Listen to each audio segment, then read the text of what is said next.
ओम शांति। ओम शांति। सभी प्रेम से बोलिए ओम शांति। ओम शांति। ओम शांति। गोपाल भाई तो दादी जी के बहुत अंग संग रहे हैं, तो इसलिए अनुभवों की खान है ये ना। पर मैं दादी जी के साथ तो बहुत रही, पर ऐसे जैसे ये रहे वैसे नहीं रही। दादी जी त्याग और तपस्या की प्रतिमूर्त।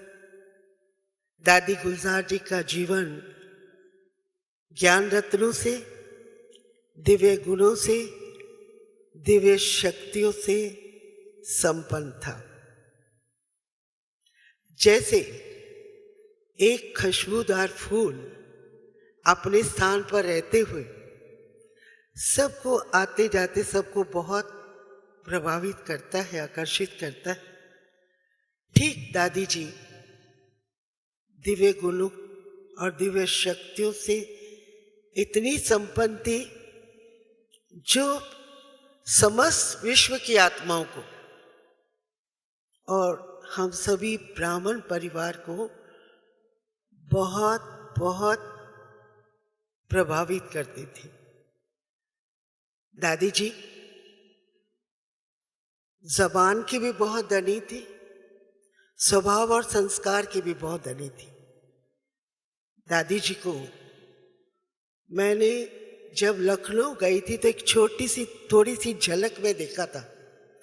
तब बहुत सुंदर, बहुत कोमल और बहुत निसंकल्प और बहुत ही निश्चिंत आत्मा के रूप में देखा, और ऐसे रूप में देखा जो कि बहुत शांत मुद्रा के अंदर थी। परंतु दादी जी जैसा भाग्यवान, पद्मा पदम भाग्यवान संसार के अंदर कोई नहीं है जो भगवान को भी पसंद है और हम सबको भी बहुत बहुत पसंद है ना।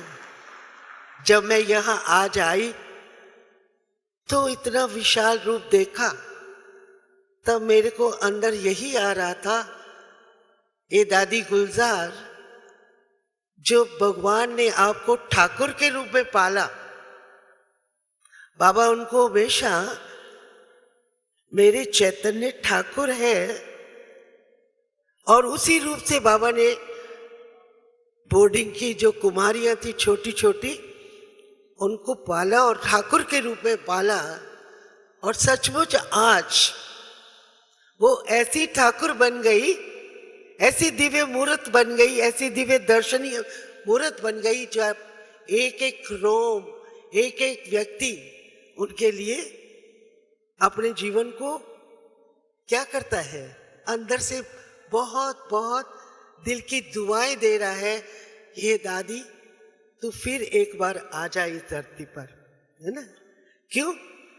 क्योंकि वो बहुत ही भगवान को भी बहुत प्रिय थी और हम सबको भी बहुत प्रिय थी। मेरा व्यक्तिगत दादी से मुलाकात 1960 में जब मेरा दिल्ली के अंदर आना हुआ, तो दादी जी की पारसमणि की तरह चुंबकीय शक्ति को देखकर मैं बहुत प्रभावित हो गई, और मेरा पहले से ही ये संकल्प था कि मुझे एक आदर्श ब्रह्मा कुमारी बनना है। परंतु जब दादी जी ने, शिव बाबा ने दादी जी के द्वारा मेरे को सोने का एक कंगन पहनाया, तो उस समय मैं दादी जी की दृष्टि के ऊपर इतनी प्रभावित हो गई कि जो बाबा आज हम बच्चों को कहता है कि बच्चे तुम्हारी दृष्टि नजर से निहाल करने वाली हो, तुम्हारी दृष्टि के अंदर वो ताकत हो जो दूसरों के सब मनोवृत्तियों को शांत और शीतल कर दे। तो दादी की दृष्टि में वो शक्ति थी जो बाबा को बनाने में, हम सबको बाबा का बनाने में बहुत बहुत मदद करती थी। आत्म संयम, ईश्वरीय मर्यादाएं और श्रीमत की ढाल, योग का निरंतर कवच पहनना, वो सदा हम सबको सिखाती थी। मुझे एक बहुत अच्छी तरह से एक बात याद आती है कि एक दिन कमला नगर हमारा सेंटर होता था, तो वो छोटा सा सेंटर था, तो मैं दादी के कमरे में ऐसे ही बैठी थी। मुझे नहीं पता कि मैं थोड़ा टांग को हिला रही हूँ और दादी मेरे को बहुत प्यार से देख रही है और मुझे बोलती है, शुक्ला, योगी कैसे होते हैं, योगी की इंद्रियां कैसी होती है, योगी बड़े शांत और शीतल होते हैं। तो मुझे लगा मैं तो कुछ कर ही नहीं रही, पर दादी ने मेरे को ये कहा तो फिर मेरा ध्यान गया कि मैं ऐसे ऐसे करके टांग को हिला रही हूं। तो मतलब अनुशासन में रहना, अनुशासनबद्ध होकर जीवन जीना और जितेंद्रिय बनना अगर सीखना हो तो गुलजार दादी ने में वो गुण था जो हम सबको वो सिखाया करती थी।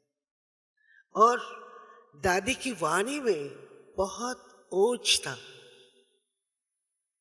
आप देखिए, जब वो क्लास कराती थी किसी भी विषय को लेकर,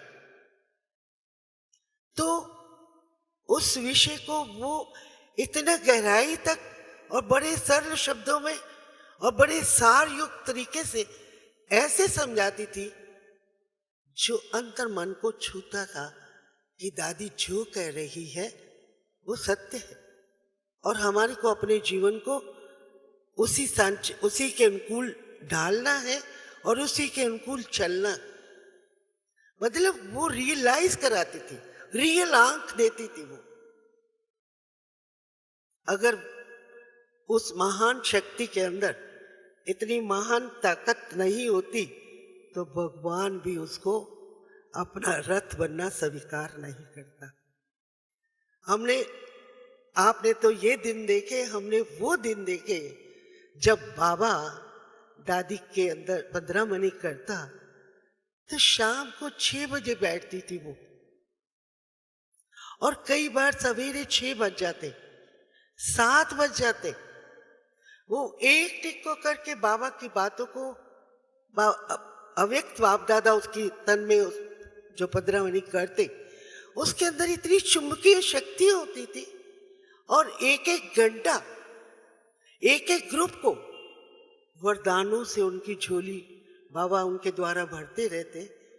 परंतु कभी भी दादी का शरीर हमने देखा कभी टस से मस नहीं होता, और हम लोग भी सारी सारी रात भी भगवान इनके रथ में आया हुआ है और हम भी बहुत दक्षित होकर के सारी सारी रात बाबा के मधुर महावाक्य, वरदानी बोल दक्षित होकर के इस तरह से सुनते रहते और बहुत अपने आप को उन ज्ञान से, गुणों से, शक्तियों से संपन्न बनाने का हर दृढ़ संकल्प करते। दादी जी की एक बात मुझे बहुत अच्छी लगती, जब भी वो कोई भी क्लास कराती तो उनके अंदर एक बहुत बड़ी विशेष बात ये मैं देखती कि वो ये कहती कि बाबा देखो, आप बच्चों को सच्चा हीरा बनाने आया है ना? अब उसके लिए भी ज्ञान से, गुणों से, शक्तियों से, योग से, सब तरह से सींच रहा है आपको, है ना? अब जो बाबा बताता है वो बातें आप लोग तब तक अपने अंदर रिवाइज करते रहिए जब तक वो आपके संस्कारों में नहीं आ जाए। और हमने देखा दादी खुद को भी, हम साक्षी होकर के कई बार हम देखते तो दादी खुद भी जो बाबा के महावाक्य होते उसको अपने जीवन में तब तक रिवाइज करती थी जब तक उनके संस्कारों में वो बात आ ना जाए। ये बात मुझे दादी की बहुत प्रिय लगती कि ये बात तो यथार्थ है। हम उस समय बाबा के महावाक्यों को सुनते हैं, समझते हैं और फिर थोड़े दिनों के बाद उसको भूल जाते हैं, कई बार याद भी रहता है। परंतु अगर हम उसका बार बार मनन करेंगे, चिंतन करेंगे और उसको बार बार अपने विचारों के अंदर लाएंगे, अपनी स्मृतियों के अंदर लाएंगे, तब वो हमारे संस्कार बन सकते हैं। क्योंकि बाबा हम सबके संस्कारों को सतो प्रधान बनाना चाहता है। बाबा हमारे संस्कारों को संपूर्ण और संपन्न बनाना चाहता है। तो वो संस्कार हमारे तभी बन सकते हैं जब हमारे अंदर बार बार वो स्मृतियों के अंदर आती रही बातें और बार बार उसका चिंतन होगा, बार बार रिवीजन होगा, तभी हमारी वो स्थिति महान बन सकती है, वरना नहीं बन सकती है। इसी प्रकार दादी की दृष्टि में वो शक्ति थी।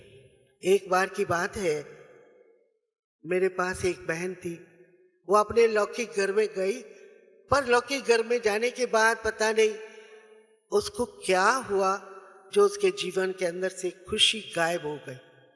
वो सदा ही उदास रहने लगी।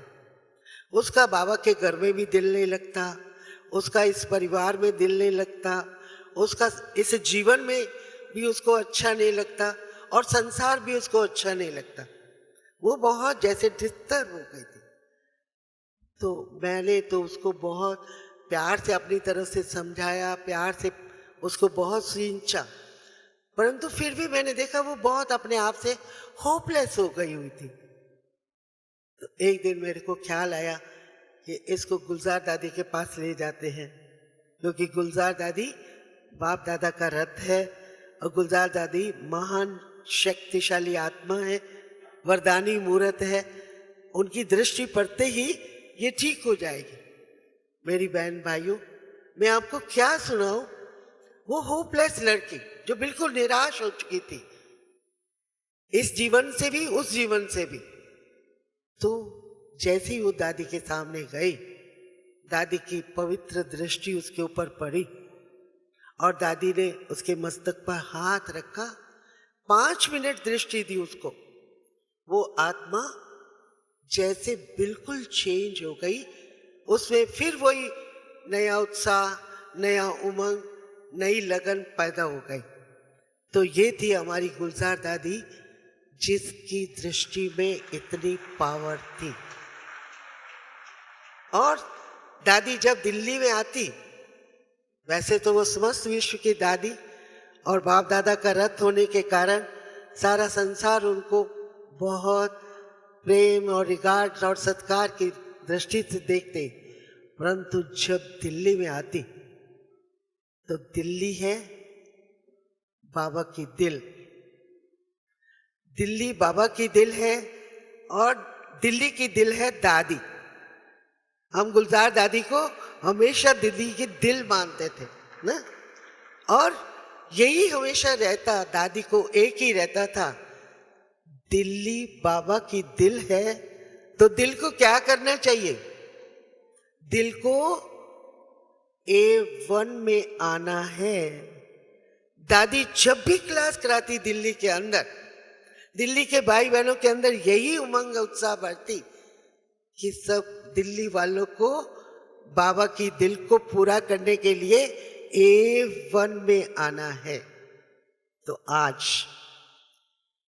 हमारी दिल दादी है, गुलजार दादी दिल्ली की दिल है, दिल की हम सब की धड़कन है, हम सब के प्राण है ना। तो मेरी दिल्ली वालों से या समस्त भाई बहनों से यही शुभ संकल्प है, यही शुभ कामना है कि जो दादी चाहती कि बाबा को, जैसे दादी ने बाबा को अपने द्वारा प्रत्यक्ष किया, ऐसे ही हम बहनों को, भाइयों को दादी के नाम को ऐसे ही रोशन करना है, जो बाबा छोटेपन में ही दादी को कहता था कि गुलजार, तेरी आंखें, तेरे बोल, तेरी सूरत उस प्रभु की मूरत को प्रत्यक्ष करेगी। तो मेरे प्यारे भाई बहनों, हम सबको भी उस दादी कुलसार को अपने जीवन की धारणाओं से प्रत्यक्ष करना चाहिए। ऐसा ही आज के इस पवित्र दिन पर हम सबको शुभ संकल्प करना होगा। ओम शांति शांति शांति।